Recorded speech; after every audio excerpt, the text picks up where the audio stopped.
Hello, college football DFS fans, and welcome to the latest installment of the Big D podcast. Before I bring in today's special guest, please subscribe, like, share the Spunky Spectrum Sports YouTube page where you never know who will appear on the podcast, what topic we will be talking, so please pay attention to that. So if you know me, you know I'm a huge college football fan, and with Week 0 games starting this weekend and the season really getting started next weekend, I figured it'd be an excellent time to bring in one of college football DFS's leading experts. From allsummer.com is Matt Gajewski. Matt, did I pronounce your name right? Yeah, it was good. Yeah, those names are always fun. Just don't forget the M in mine, otherwise you're saying a curse word.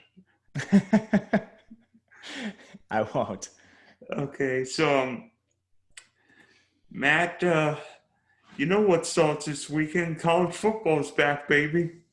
I know. I couldn't be more excited. I know a lot of people aren't as pumped up about the Week 0 games with some of the G5 opponents and FCS schools, but nice little Big Ten rivalry, Illinois, Nebraska, and I'm always excited for any football. Yeah, whether it's preseason or Week 0 of the college football season, the fact we've got games that actually matter means the season's just around the corner. Yeah, I'm really excited. And thankfully, we already have our DFS slates up so we can take pricing into account and really dive into these. Speaking of DFS, could you explain the differences between NFL and college football DFS? Because we've all played NFL DFS, but fewer people have played college football DFS. Could you explain the differences between both? Yeah, for sure. Your scoring is going to be the same on both platforms, DraftKings and FanDuel, but you do have some key roster differences. So you don't have a tight end position on either site. Tight ends are actually included in the wide receiver pool. And the biggest difference, I think, instead of having a defensive slot, you actually have a super flex. So your rosters are one quarterback, two running backs, three receivers, one traditional flex, and then one super flex where you can play a second quarterback in your flex, which is huge. Yeah, in both my fantasy football drafts, we've done super drafts, and I've tried to get a quarterback in the first round and one later in the draft. To me, when I hear super flex, I'm thinking this is the only time I can think about playing two star quarterbacks in the same line. Yeah, for sure. And that's mainly what you should be considering in college football DFS, particularly on the main slates. You're just going to have a huge advantage by playing a quarterback in that spot. And the only time I'm really not considering two quarterbacks is if it's a small slate, a weekday slate, or you have a couple teams that are using quarterbacks by committee where you maybe have two or something. College football is weird. The team schematically can be very different, but for the most part, I'm trying to play two quarterbacks.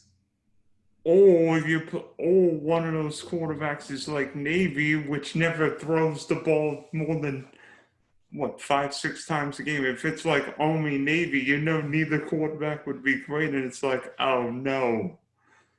Yeah, absolutely. And another thing with the quarterback position, you just see different kinds of players. The Navy is a great example of a team that runs a triple threat, or excuse me, a triple option offense. So they're basically never passing and they're running the ball a lot. But in college football, you get these super dual threat signal callers.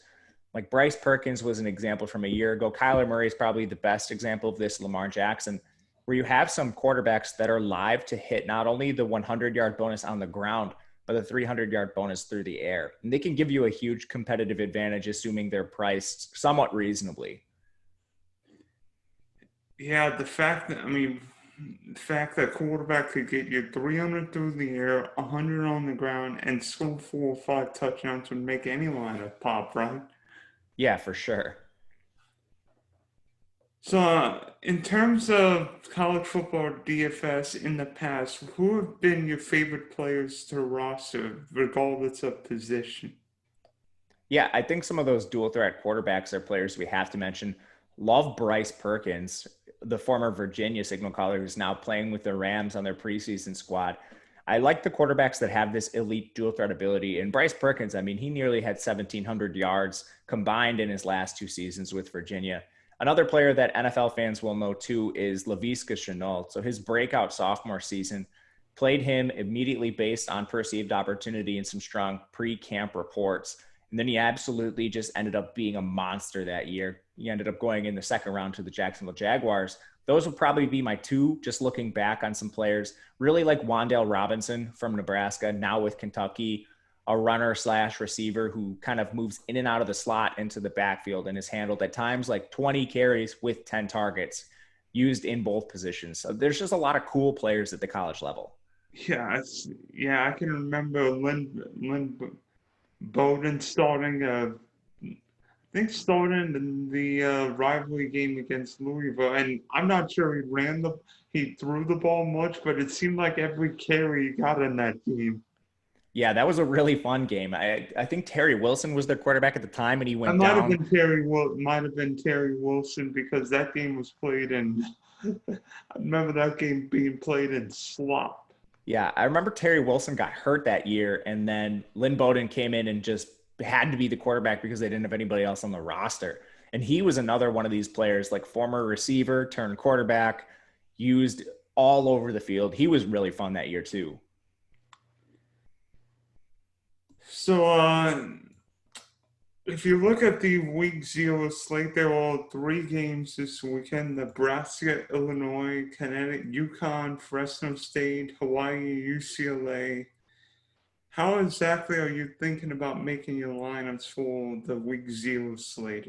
Will it be 2 quarterbacks, or with only 3 games? How can you really play 2 quarterbacks? Or Yeah, so by default, I'm always going to try to play two quarterbacks, one in the super flex if possible. The only time I'm really not, again, is if there's very few games, which we actually only have 3 here. So this might be a situation where you consider it.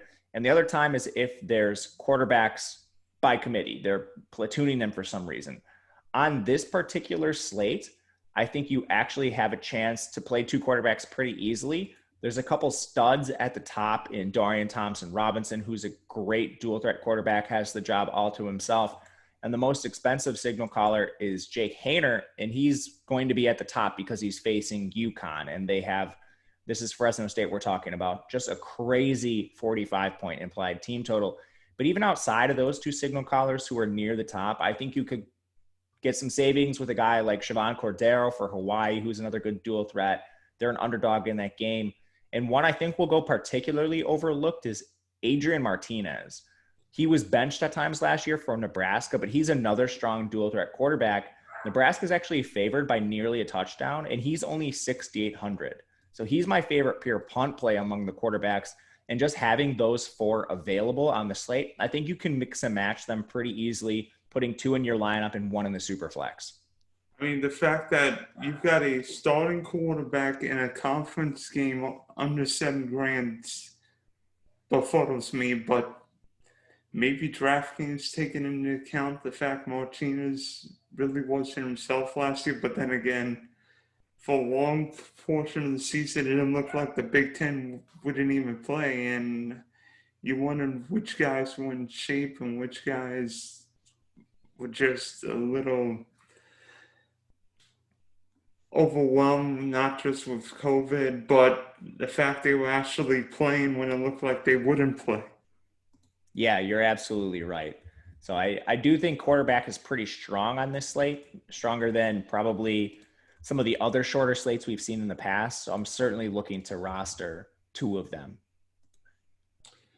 Would it be based on like lineup construction? Because I mean, Hayner and Thompson Robinson would cost you more than a third of your lineup. So maybe you use like Hayner, Martinez, Robinson, Martinez, or maybe even like a Thompson, Robinson, and Cordero, and you get some lineup stability and you get some cheaper play where you can spend up at like running back, or wide receiver? Yeah, I think you can certainly play both of the expensive players. And that's just because we've had some injuries already and some mispriced players, which is pretty characteristic for week 0, week 1. We may see this for a few weeks into the regular season. The DraftKings pricing, FanDuel pricing, they just don't have all these players correctly labeled right now. Some players are listed at starters that aren't actually starting. I think we mainly see this with some of the smaller teams. UConn's a great example of this because Matt Drayton, their second most expensive receiver, is out for the year. Now, I don't think you're going to see a ton of production from UConn overall, but if you want to look to their starting receivers, a guy like Cameron Hairston, he's only 3.3K. So if you're just looking to jam some of the studs at the top, you can find starters in some of these bad teams or teams that are dealing with injuries really cheap. Harrison's just an example. Haran Morisseau is another for that team. Hawaii has a complete revamped receiving core. You could certainly look to some of those guys that are very cheap as well, which I think if I'm playing Haener and Dorian Thompson-Robinson, you're just naturally going to have to do something like that. But the one advantage of using a cheap quarterback is you could use somebody like maybe a Jalen Cooper because with Fresno State's passing attack, then I can maybe jam in the quarterback and the top wide receiver. Yeah, absolutely. And there's certain constructions where you want to do that for sure. I think if you're taking a full Fresno State stack with their expensive receivers, Haener and Cropper, maybe you look to cheaper players somewhere else. And that could be a situation where you play Adrian Martinez instead of Dorian Thompson-Robinson, save you a little bit of salary at the superflex position. Then you have a really expensive, high-powered stack. You went a little cheaper at your superflex.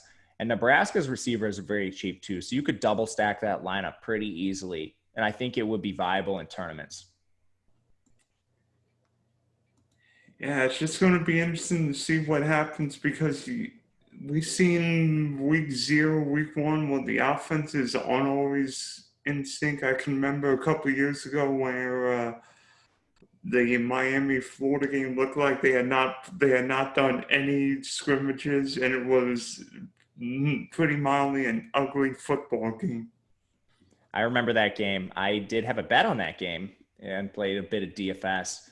My bet lost, but I know exactly what you're talking about. It'll be interesting with these teams. They didn't really have any practices last offseason, so maybe they're a little less rusty, but I think you always see some of like the preseason jitters, a little bit of the rust, especially to start the year. And plus, with fans back in the crowd, you wonder how some of the kids will be. For sure. And especially for these teams because they didn't have crowds in the Big Ten, Pac-12, or Mountain West. Yeah, absolutely. It's going to be a completely different environment. And plus, a lot of these guys that played last year are returning, so they're going to be in a completely different environment. So next week, we've got week 1 of the college football season and a couple of the big games, Georgia and Clemson and Charlotte, Alabama, Miami, and Atlanta. How are you thinking of building your week 1 DFS lines? Because to me, the quarterbacks are mighty tasty. I mean, the guy I can't wait to see this year is Spencer Rattler, but he's 9,700 now. True, OU's playing Tulane. The question is, how do you roster Rattler when OU will be a big favorite, A, and B, there's a chance they pull Rattler not because he's playing bad, but because the Sooners could dominate. Yeah, they're nearly 4 touchdown favorites in this game. I'm surprised they're not more. Yeah, I bet that game pretty early on, got it at 23.5. So very happy with the number here. I think with Rattler, you immediately need to think about taking more of a stars and scrubs approach. So your second signal caller is probably going to be a cheaper player. And I think there's a lot of great options among the cheaper the cheaper signal callers this week. They're not in the best game environments, but you could look to players like Michael Penix, who's shown a lot. That game, again, is not going to have a great total. But if you're playing Rattler, you're going to have to make some sacrifices somewhere. Another way you could potentially do this is look to some very cheap wide receivers that are now starting in the lineup. I think the cheapest stacking option with Oklahoma would be somebody like Stogner, their tight end, who's only 4,400, would give you a really cheap stack, allowing Rattler into your lineup. And then you can still have a balanced approach from there on out. But I agree with you. I love Rattler. I still think he's a great play, even though he's very expensive. Quite possibly quite possibly in a couple of the other good quarterback plays. So who's the Cincinnati one? How high are you on Desmond Ridder for Cincinnati? Like Desmond Ridder quite a bit. Luckily for Ridder, he draws just a cupcake matchup against Miami of Ohio. Miami of Ohio is pretty good in the MAC, but we're not expecting them to compete with Cincinnati whatsoever. Cincinnati went to, a New Year's Day bowl game and actually performed well in it. So I do think they score a lot of points here. The spread suggests that as well. From there, Ridder, I think you're mainly worried about, does this team just lean on the run in the second half when they're beating Miami of Ohio? Ridder runs himself, but I don't think this is the game where they necessarily need to go out there and show his entire skill set. He would be somebody I think is really volatile because, like you mentioned with Rattler against Tulane, I think Ridder could end up getting benched at some point in this game. They're 22.5-point favorites, but again, I think Cincinnati has pretty clear advantages over Miami of Ohio. Yeah, almost like the Rattler situation where you're worried that Cincinnati just runs the ball because they're up 4 or 5 scores, and then Ridder only gets 280 yards and misses the 300-yard bonus. Yeah, exactly. So one guy we really didn't get to see last year is Alabama's Bryce Young, but it looks like it's his show, right? Yep, by all accounts, he's won the starting job. He will be out there. Played in the program last year, obviously behind Mac Jones. He's a very different quarterback. He's going to be more of your traditional dual threat option. I don't think he's Kyler Murray, Lamar Jackson by any means, but he just offers a different skill set from Alabama. He might actually be a bargain here. That game has a really nice total, 62.5. He's 8,900, so this is DraftKings. He's the third most expensive signal caller there with dual threat ability. He's just this cheap because of uncertainty. We haven't seen him yet. However, if he plays anywhere near the Mac Jones level, even like 75% of Mac Jones, you would think his price increases the next time we see him. Yeah, and knowing that they're actually playing a competent opponent in Miami, or somewhat competent opponent, you know Miami could sort of keep this game close, and then you've got the possibility of maybe 100-yard rush bonus, maybe get you like 250 on the ground, and then you can get like points here, and Alabama's going to break a long play or two because they always do, seemingly, no matter who the quarterback, wide receiver, running back, or offensive coordinator. Yeah, I think Alabama can certainly lean on the run if they need to, if Bryce Young struggles a little bit. Miami's a great non-conference opponent, but they're still not on the level that Alabama is. Yeah, I mean, it's not, the U's getting better, but it's not like the U from the 90s or 2000s. Yeah, 100%. Now, speaking of the U, here's a contrarian play for you. I know he's coming off a torn ACL in the bowl game, but the Eric King could be the ultimate contrarian play because a lot of people play Bryce Young, and I doubt people play De'Aaron King. I think you're right 100% with De'Aaron King. The thesis behind the play is just knowing he's going to be in a really tough matchup. Their implied team total is not great. They're 18.5-point underdogs. But hopefully in this situation, you believe King is fully recovered from the ACL. He can move a little bit, which is great for your cheaper dual threat options. I think he's better reserved for large field tournaments just because He's not going to be the safest play for those reasons. But like you mentioned, I don't expect him being super owned. And he does have everything you're looking for in a lower owned quarterback. Good offense, dual threat ability. Hopefully he's healthy enough to put it all together. Yeah, we'll find. Yeah, talk about a baptism by fire. It might be seeing how healthy the knee is, and yeah, he might.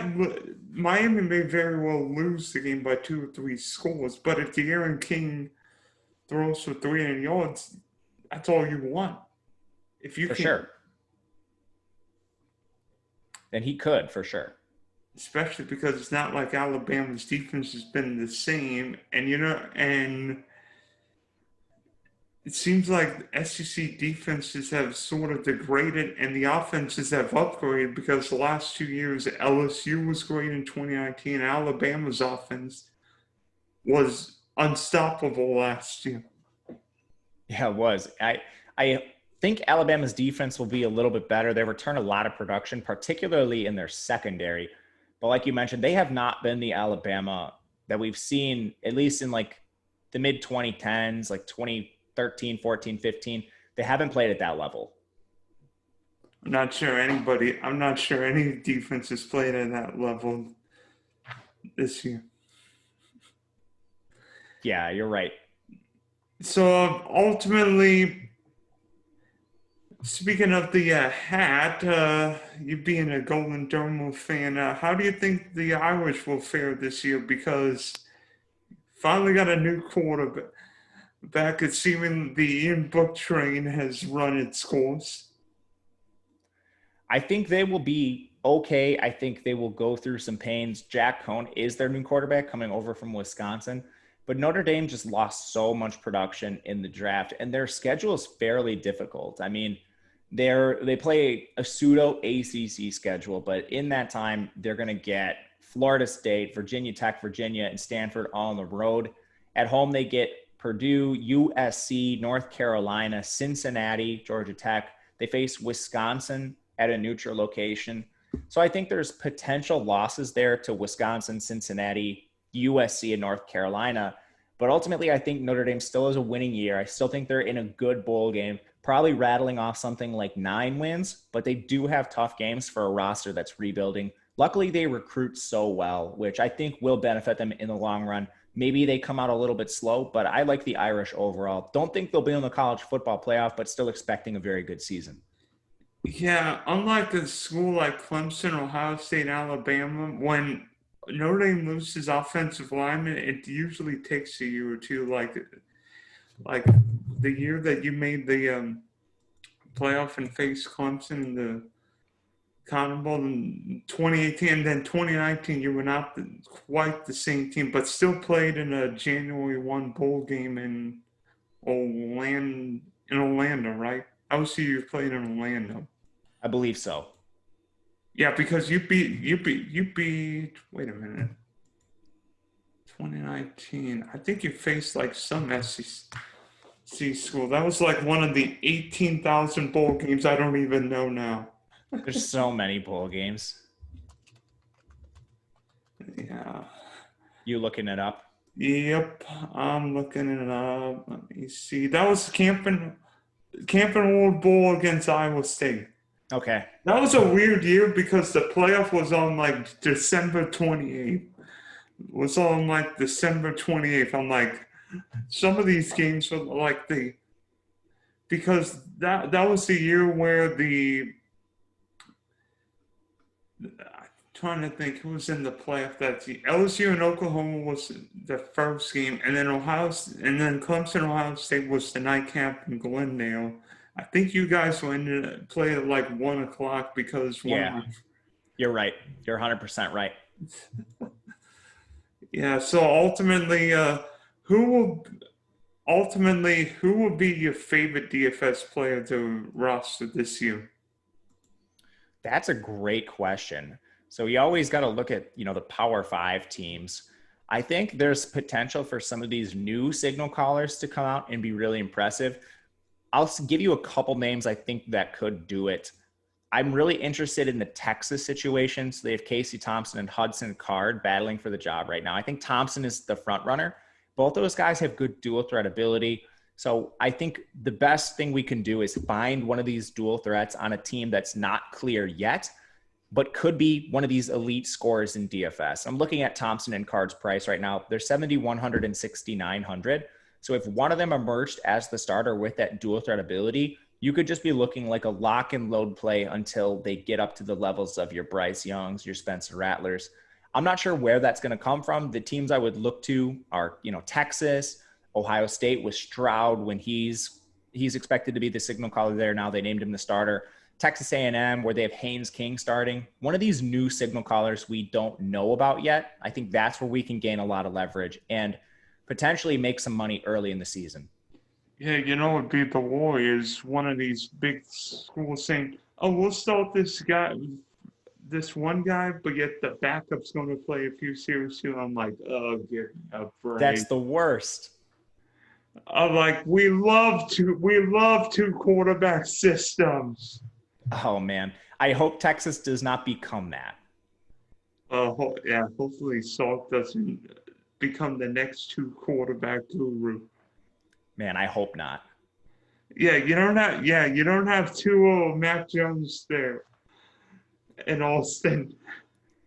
For sure. I mean, Clemson's going to be a great situation. I expect Uiagalelei to be very expensive early in the year, which is why I don't want to pick them as the sleeper favorite player of the year, because I think we need to find one of these cheaper dual threats. But there's a ton of really promising new quarterback talent coming into college football right now. Yeah, that's going to be an interesting game next Saturday night. Georgia and Clemson for a showdown slate. How much do you think the quarterbacks will be? Oh, man. I think they'll be really cost prohibitive. I don't think you'll be able to play both. I'll tell you that. Unless you punt captain. That's true. You just play someone really cheap or something like that. But usually those things are possible, but they're pretty hard to do. One other name I'll mention, not on the main slate for DraftKings, but a new signal caller in Emory Jones. I just thought of him. The Florida quarterback replacing Kyle Trask. Completely different than Kyle Trask. A really good dual threat. I don't know how expensive he'll be the first time we see him on a slate, but that's the kind of quarterback that I want to target early in the year. Hopefully cheaper, traditionally in a good offense, strong dual threat ability, unproven. Those are the kind of guys I really like early in the year. And Dan Mullen likes some running quarterback. Oh, yeah. I mean, so thanks for hopping on, Matt, and we wish you college DFS lineups well this year. Thank you very much for having me. Much appreciated. I had fun.